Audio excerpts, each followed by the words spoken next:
الحمدللہ رب العالمین والصلاة والسلام علی سید الانبیاء والمرسلین اما بعد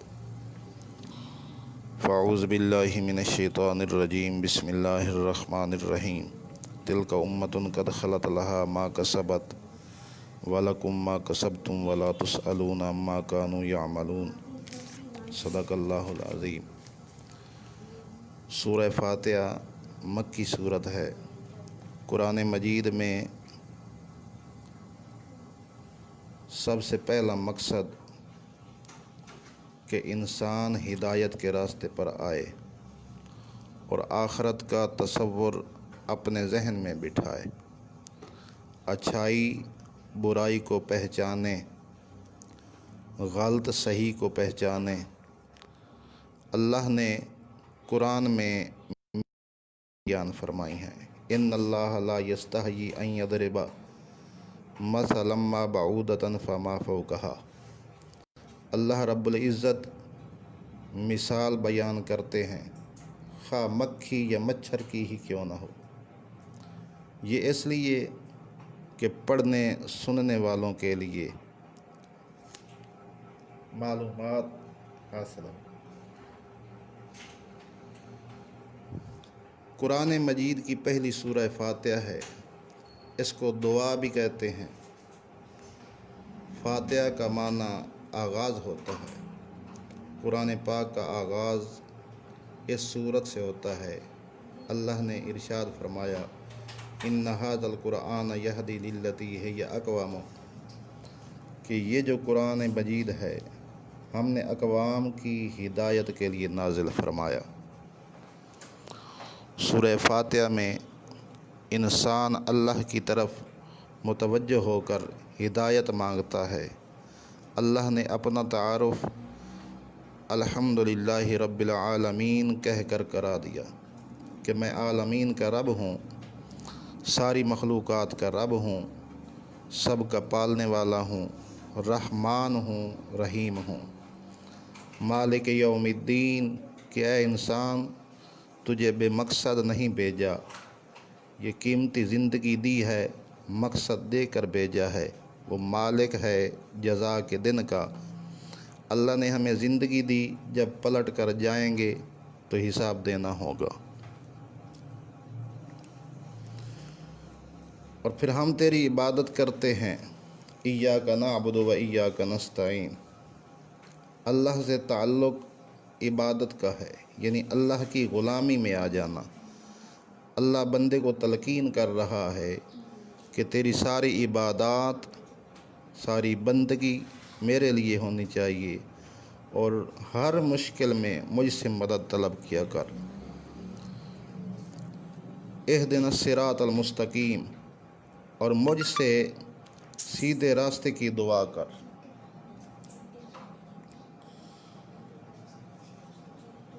ان لوگوں کے راستے سے بچانا جن پر تو نے غضب کیا اور جو گمراہ ہیں، لوگوں کے راستے پر چلانا۔ اس سے اگلی سورت بقرہ ہے۔ بقرہ کا معنی، تو اس سورت میں اللہ نے اہل کتاب کے حوالے سے گائے کا واقعہ بیان فرمایا۔ ایمان بالغیب، نماز کا پڑھنا اور انفاق یعنی خرچ کرنا، ان چیزوں کا بیان کیا۔ اسی صورت میں آسمانی کتابوں پر ایمان لانے کی تلقین کی۔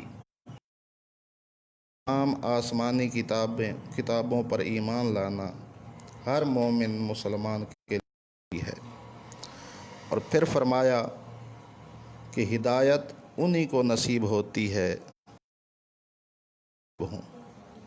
ہدایت کی جستجو کریں۔ آگے اللہ نے منافقین کا ذکر کیا، وہ لوگ جو دین کا عمل کرتے ہیں جہاں تک دنیاوی مفاد ہو، دنیاوی مفاد کے لیے دین استعمال کرے۔ آخرت کے مفاد کے لیے اگر دنیا کی قربانی دینی پڑے تو بندہ دے دے، تو اس کو ایمان کہتے۔ اگر دین پر چلتے ہوئے دنیا کی تو قرآن اسے نفاق کہتا ہے۔ اللہ نے فرمایا کہ ان کنتم فی ریب مما نزلنا علی عبدنا فأتوا بسورۃ من مثلہ، کہ یہ جو تم شک کرتے ہو کہ اللہ کی ہے، شک نہ کرو، یہ اللہ کی کتاب ہے۔ اگر کسی انسان کی بنائی ہوئی ہوتی تو تم ضرور اس جیسی کتاب بنا کر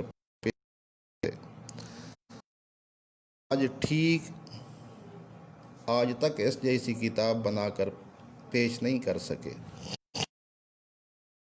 تو ہم نے تمہیں کہا 10 صورتیں بنا کے لے آؤ، تم نہ لا سکے۔ پھر ہم نے تمہیں کہا کہ تم اس جیسی ایک صورت وہ بھی نہ لا سکے۔ پھر کہا قرآن جیسی ایک آیت بنا کے لاؤ، وہ بھی نہ لا سکے، اور قیامت تک نہ لا سکو۔ یقیناً یہ انسان اللہ کا کلام ہے۔ اسی صورت میں اللہ نے انسان کی تخلیق اور اسی صورت میں اللہ نے ملائکہ سے پوچھا کہ میں زمین پر خلیفہ بنا کر بھیجنے والا ہوں، تو انہوں نے کہا تھا کہ ہم کے لیے کافی ہیں، انسان دنگا فساد کرے گا، خون ریزی کرے گا۔ تو اللہ نے فرمایا انی، جو میں جانتا ہوں تم نہیں جانتے۔ بالآخر اللہ نے انسان کر کے اس میں روح پھونکی کہ اسے سجدہ کرو۔ تو قرآن کہتا ہے کہ سب نے سجدہ کیا لیکن ابلیس نے نہ کیا۔ پھر اسی صورت میں وضاحت فرمائی کہ آدم کو اس لیے سجدہ کیا کہ وہ ملائکہ سے برتر تھا علم میں۔ ملائکہ نے جو سوال کیے، نام پوچھے، آدم علیہ السلام نے جواب دیے۔ تو اسی صورت میں بنی اسرائیل پر کی گئی نعمتوں کا ذکر کیا کہ میں نے تمہیں بے پناہ نعمتوں سے نوازا، لیکن تم نے اللہ کی بندگی کو چھوڑ دیا، انبیاء کے اسوہ حسنہ کو ترک کر دیا، انبیاء کی تعلیمات کو ترک کر دیا۔ تو انسان وہی ہو تو سامنے رکھ کر چلتا رہے۔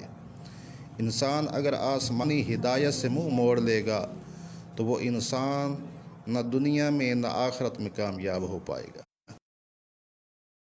پھر قوم بنی اسرائیل حضرت موسیٰ علیہ السلام کے ساتھ مصر کا بیان فرمایا کہ پیاس لگی تو قوم کہ قرآن مجید میں ہے وَإِذِ اسْتَسْقَىٰ مُوسَىٰ بِعَصَاهُ الْحَجَرَ فَانْفَجَرَتْ مِنْهُ اثْنَتَا عَشْرَةَ عَيْنًا۔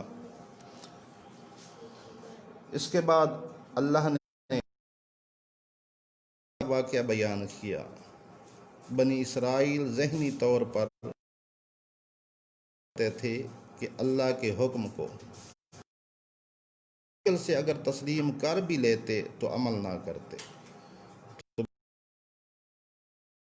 فرمایا کہ یہ دعویٰ کرتے ہیں کہ اے پیارے نبی، ان سے پوچھئے کہ اللہ نے کوئی تم سے عہد کیا ہوا ہے، لکھ کر دیا ہے کہ تم یقیناً جنتی بن جاؤ گے؟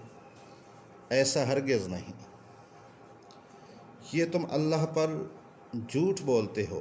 جنت میں وہ لوگ جائیں گے جن کے اعمال اچھے ہوں گے، جو ایمان والے ہوں گے۔ تو اسی صورت میں اللہ نے حضرت سلیمان کے زمانے میں جادو کا ذکر کیا، اور پھر اسی صورت میں اللہ نے جبرائیل کی عداوت کا ذکر کیا، اور پھر اسی صورت میں اللہ نے وضاحت فرمائی کہ کس سمت اللہ ہے، وَلِلَّهِ الْمَشْرِقُ فَأَيْنَمَا تُوَلُّوا فَثَمَّ وَجْهُ اللَّهِ۔ پھر اسی صورت میں حضرت ابراہیم اور حضرت اسماعیل کا تعمیر کرنے کا ذکر فرمایا، تعمیر کرنے کے واقعے کے بیان کیا، تعمیر کرنے کے بعد جو دعا مانگی ان دعاؤں کا ذکر فرمایا۔ اور پھر اسی پارہ کے آخر میں اللہ نے فرمایا تلک امۃ ما یسألون عما کانوا یعملون، فرمایا وہ امتیں تھیں چلی گئیں، ان کے تمہارے لیے تمہارے وہ اپنے اعمال کا حساب دیں گے، اعمال کا حساب دینے کے لیے تیاری کرو، وقت ضائع نہ کرو۔ اب اللہ نے واضح فرما دیا کہ رہنمائی کے لیے